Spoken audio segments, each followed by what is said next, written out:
Hey guys, welcome back to this episode of Calibrate Tools. You know how they say behind every good man is a good woman? Well, I say behind every good wall is a good wall stud. But I always hear, hey man, it's hard to find a good man. Well, you know what? It's not that hard to find a good wall stud. All you need is one of these right here, a stud finder. So today we're going to talk about stud finders and how to use them. So hit that like and subscribe button, stick around, and I'll see you right after this.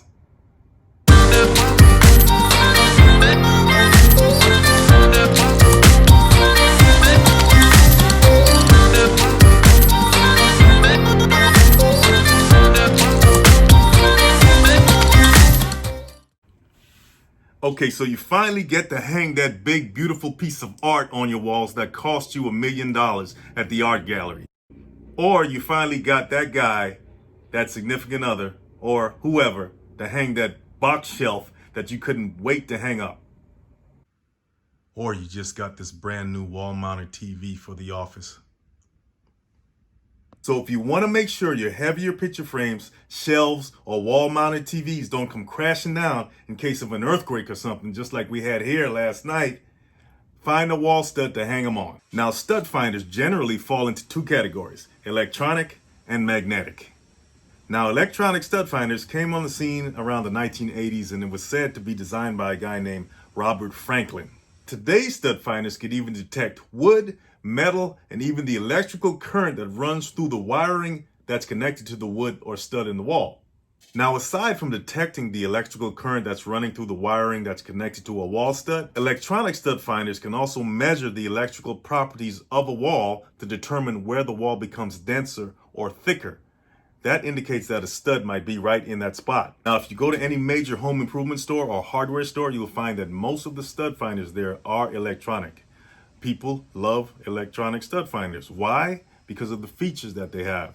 They have screens like this edge finder right here that show you where the edge of the stud is or where the center of the stud can be.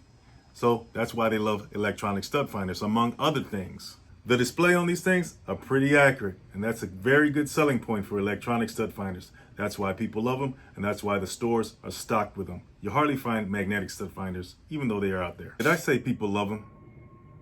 Now, one of the drawbacks of electronic stud finders is that they're battery powered, and some people have issues with that because batteries do run out. But if you're checking your tools before you go on a job or start a project, that shouldn't really be a problem because you're maintaining them. That said, that's one of the reasons why some people prefer magnetic stud finders. Why? Because magnetic stud finders don't need batteries. Now, like I said, magnetic stud finders are still out there. I don't want you to get the impression that they don't exist, okay? Matter of fact, some people prefer magnetic stud finders over electronic stud finders simply because they don't want to read the complicated data on the display screens of some electronic stud finders. Magnetic stud finders are pretty simple. The magnet detects the metal in the stud, and there you go. They found the stud. And magnetic stud finders are more affordable than electronic stud finders. Why? Obviously, you're not paying for all the circuitry that's in an electronic stud finder. And they don't need batteries. I said that already, right? Yeah, I did say that. Like earlier on, I said they don't need batteries. Yeah. So if you don't want to get too complicated with an electronic stud finder, get a magnetic one. It's simple, it's small, it's easy to use, and there you go. Whatever you do, get a stud finder though, especially when you're drilling into walls or you need to find that stud for whatever reason. It ain't gonna hurt. Matter of fact, it's gonna help a whole lot. Now, wall studs are simply the wood framing of a structure like a house or a building. And they're spaced either 16 to 24 inches on center and run from the floor to the ceiling. So let's say these two wall studs are spaced 16 inches on center. That simply means the center of this wall stud is 16 inches from the center of this wall stud. Now, some structures or some homes have steel framing or steel studs. Now, if you want to use a magnetic stud finder to see if it's steel studs behind your walls, just run the stud finder once you find the stud up and down the length of the stud, and if the attraction stays constant, most likely you have steel framing. Now, the most common wall stud dimensions are 2x6s and 2x4s.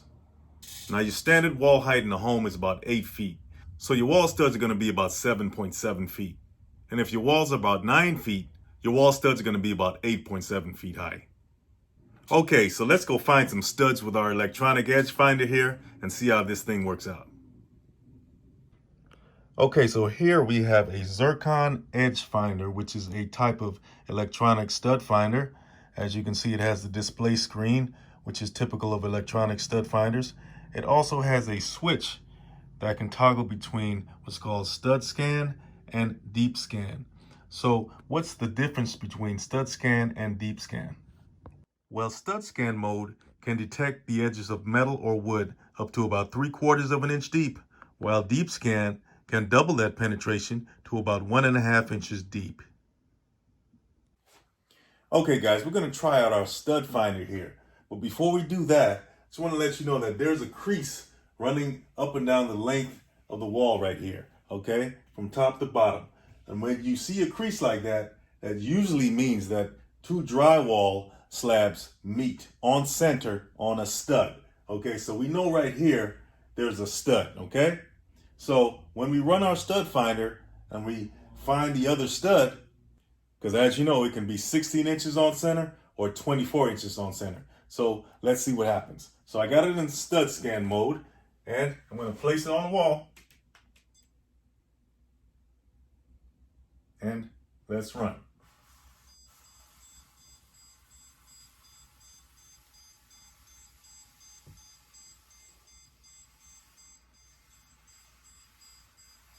Okay, so what happened there? We heard a beeping sound, and it beeped all the way along its path. So that didn't tell me where the other stud was. So let's put it on deep scan and see if it does a little better than that. So we're going to put it where the stud is, where we know the stud is in the first crease here. Ah, there you go. That red light is pointing right to a stud. There's a red arrow right here, okay? It's pointing right to the stud.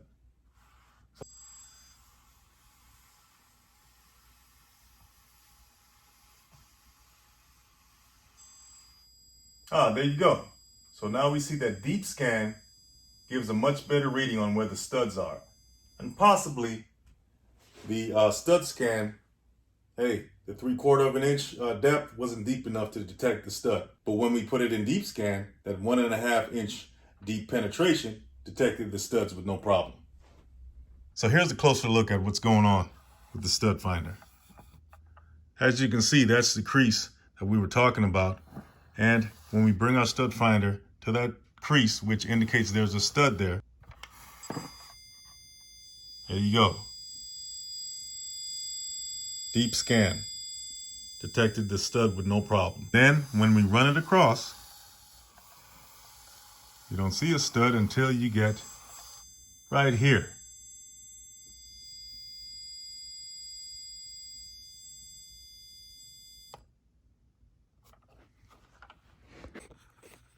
So what is the actual distance between those two studs? Is it a 16 inch or a 24 inch? Well, let's see. So there's the first stud. And we run it all the way across. And, yep, about 24 inches apart. Okay, so there's no creases on this wall. So let's see what happens with the stud finder. First in stud scan mode.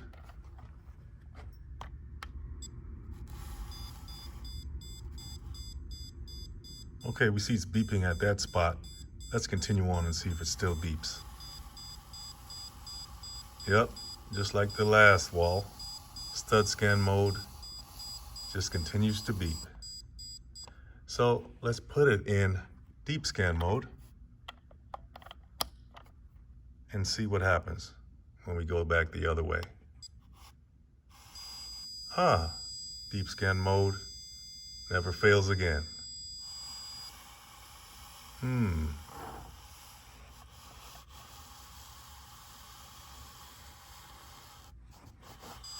Ah, there you go.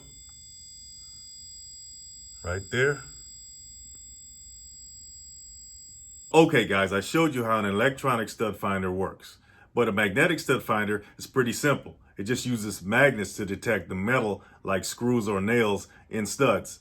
But there are a whole range of other stud finders that we didn't even talk about that you can do your own research on. For example, there's something called a hole stud finder, where instead of detecting just the edge of the wood or stud, it detects the whole stud, the entire width of the stud plus the depth of the stud. And that gives a lot more information about how deep to go in the wall and what other considerations you need when you're penetrating the wall. Now, that particular stud finder is used mostly by professionals, but hey, you can pick one up yourself, because if you made it this far in the video, you're pretty much a pro anyway, right?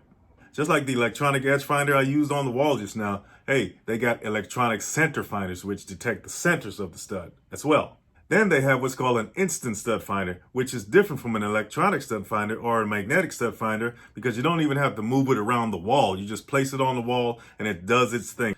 Now, something like that is definitely more expensive than the electronic stud finders and the magnetic stud finders. But if you're really into stud finders, or you're a stud finder aficionado, well, that might be something right up your alley. Some stud finders even have automatic shutoff capabilities. Some even have automatic depth detection capabilities as well. Oh yeah, and don't forget the ones with the LED lights. Some of those stud finders will put a Christmas tree to shame. Don't get me started on the ones with the bubble levels. Oh yeah, and what about the hands-free stud finders? They stick on the wall so you can move to your next stud or even a couple studs down the line, and that one stays there. Make sure you have a good reference point of where the stud was. They thought of everything, right? So we talked about all the different types of stud finders and how to use them. So it's pretty clear. These things are a must-have in your toolbox. So if you learned something today, hit that like and subscribe button, and I'll see you guys next time.